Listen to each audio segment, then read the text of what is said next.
Thank you for coming. I want to start off with something I think everybody needs to understand, that we do not investigate based on what the media thinks, what social media thinks. When we do an investigation, it's for one reason and one reason alone, and that is to make sure that the victim gets justice. And if that investigation takes 12 hours or a year, when we get all the facts together, working closely with the state attorney's office, we're going to bring justice, okay? So for all the armchair quarterbacks and the keyboard commandos out there, we're going to do our job the way we see fit. Because at the end of the day, this investigation is about one thing. It's about making sure that Tammy Jo Baker gets justice. And if it takes 12 hours or a year, we're going to do what we need to do to make sure that family gets that justice. So now, yesterday we gave you preliminary information. Some of it wasn't right, but it was firsthand information. You're going to get the information out there. Now we have a little bit more detail on what's going on. So we're going to put up, to the best of our ability, this is the timeline. Anything outside of that timeline I can't answer because I don't know. So detectives, this is what they got. Between 9 and 9:30 a.m., our suspect reports to work at Boogie Down Beach Golf Cart and Bicycle Rentals in the Shores. Between 10:30 and 11 a.m., she's sent home because of inclement weather. At 11:08, we know she arrives in Mets 2 Lounge, and she reportedly has, based on the receipts that we have, she has 2 rum and cokes, and somebody buys her a shot. When she's questioned by detectives yesterday, or our THI, or traffic homicide investigators, she admits to having a vodka and Gatorade mixture where she emptied some of the Gatorade out and filled the bottle with vodka, and that's somewhere prior to the crash. 12:29, a report comes in. We'll play the radio, the 911 calls, describing how she was driving, everything you see. Mailbox, trash can, drove the wrong way against traffic, almost hit a vehicle head-on in Peninsula Drive. 3 minutes later, a second caller comes in to report that vehicle was all over the road, Pennsylvania tag on it, and both described it as a woman driving the vehicle. At 12:38, she kills our victim. What you're not going to see in here is that our victim, Tammy Jo Baker, enters that booth at 12:38:05. At 12:40, she's dead. At 12:39, EMTs are on location providing or trying to save Tammy Jo's life. So, Andrew? 911, what's the address of your emergency? Yes, there's a drunk driver, black Chevy truck going down Peninsula towards Dunlawton at the time being. With the Pennsylvania license plate. Almost hit several cars. Ran into a mailbox. Ran into a trash can, making a U-turn in the middle of Peninsula, tried to pass 2 separate times driving down the wrong side of the road.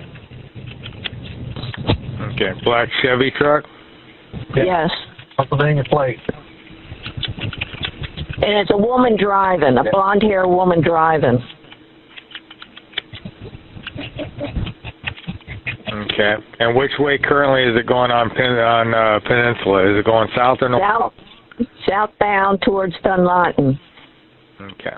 We're up at the school at the time being when it all happened, the elementary school. At that time, she was going northbound. Then she made an illegal U-turn in the middle of the Peninsula.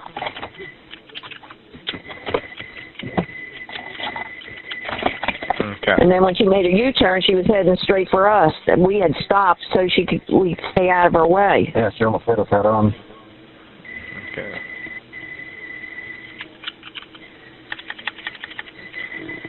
All right, what is your name?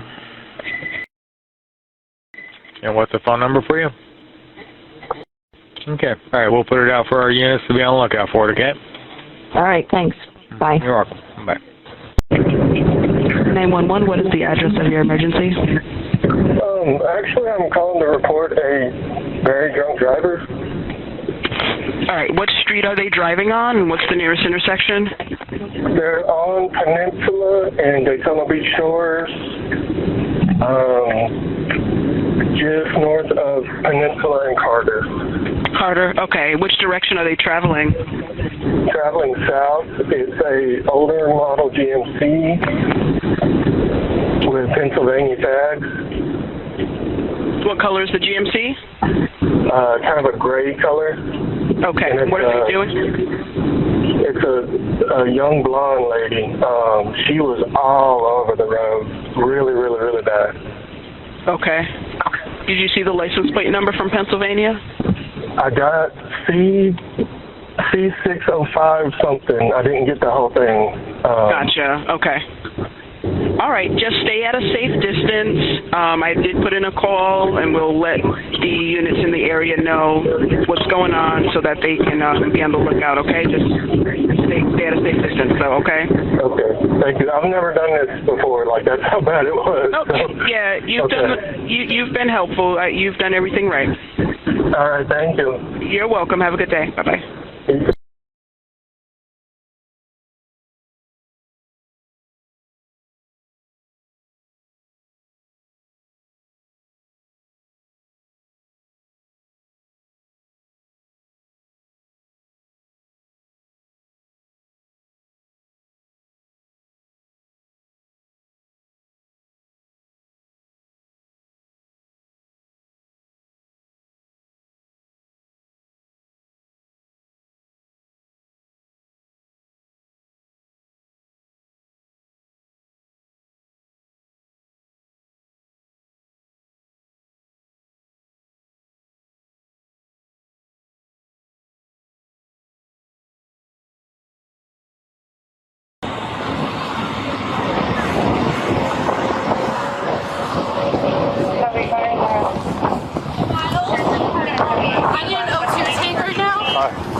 Where's this driver?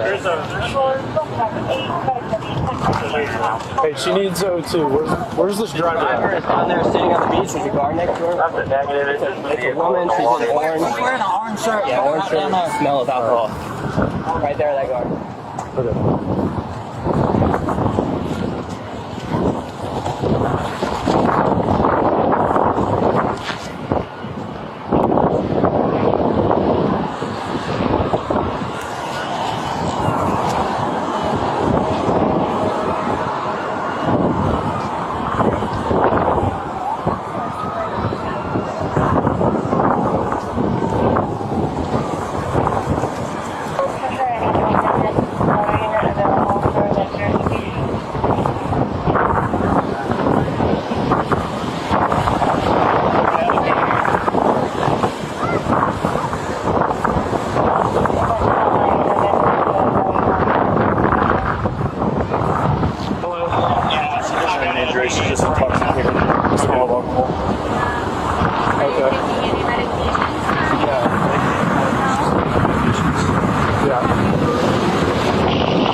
What's your last name?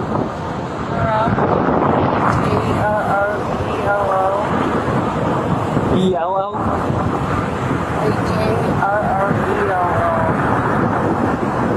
Alright. Deanna, here's what's going to happen right now. I'm going to put handcuffs on you, okay? What? She's going to put handcuffs on you. Are you serious? Yep, she's serious.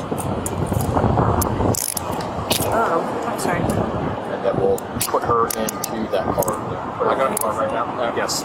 And we'll tell you what's going on in a minute. Yep. Nope. But we're going to explain what's going on here in a minute, okay? So as soon as that happens, we'll let you know. Alright, I'm going to start. Seriously? Yep. So, could you please not record this? That's fabulous. Okay, let me check real quick. Okay, hold on.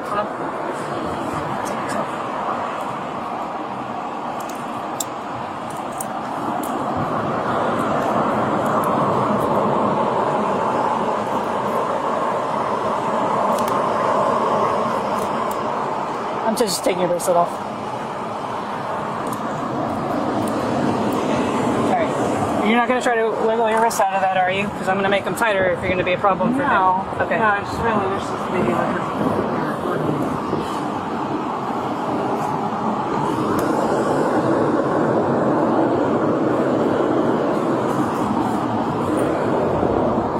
Alright, go ahead and step in. So before I get into her, here's where we're at right now. We are waiting to execute a search warrant to recover any and all evidence inside of the vehicle. We have been in contact with the state attorney's office since this has occurred. We are in the process of getting video from Metz's bar that shows her in there drinking. Once all of those things come together, we're going to go, the state attorney already knows, we're going back and asking for a warrant for vehicular homicide and no bond. We asked for it last night and we were turned down. They wanted more information. We've gone out today and gotten more information to do that. She was Baker acted because she had made statements about wanting to take her own life. As far as I can tell right now, she still is in Baker Act custody. She is 35 years old. She has no real criminal history. She has a risk protection order out on her from 2025, basically where she's not allowed to possess firearms. The address that she gives us is a state park, which is where she lives, in a state park. And that's where we are at. I think the thing to take away is you're here and you're gone. 35 seconds after our victim enters the booth, she's dead. And our job is to build a case to make sure that Tammy Jo and her family get justice. And I am proud of every single traffic homicide investigator for working around the clock on this. And I'm also really proud of the lifeguards and the EMTs who were there to do their job as the best they can in horrific situation, just horrific. Nobody's going to survive that. And they did their best.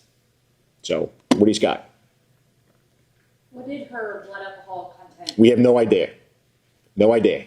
God knows when we'll get it back. And that's when you investigate traffic homicides, there's a lot that's still going on. Blood alcohol is number one. The other thing is the condition of the vehicle. Was there a mechanical failure in that vehicle that the defense is going to say, well, the brakes didn't work or the accelerator was broke or whatever to try to mitigate this? That has to be done. Those two things alone take time on top of everything else. Shelley was turning 63 this month, right? Her birthday was June 16th. She would have turned 63 on June 16th.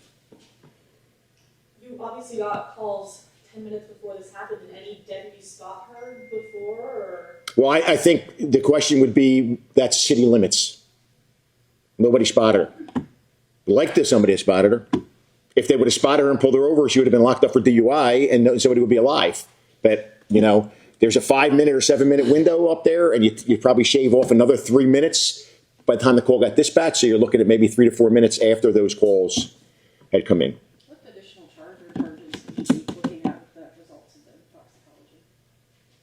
toxicology? Vehicular manslaughter is what we're going with now, and then obviously it would be enhanced if the tox comes back. It's going to come back because she also is prescribed medical marijuana, and she's prescribed a bunch of different medical marijuana, oral, inhaler, you name it. There's all different kinds of medical marijuana in there too. And people need to understand something on top of the alcohol. Just because you have a prescription for medical marijuana doesn't mean you're supposed to drive when you're using it. It's no different than Turk and Percocets, where it says do not drive or operate machinery.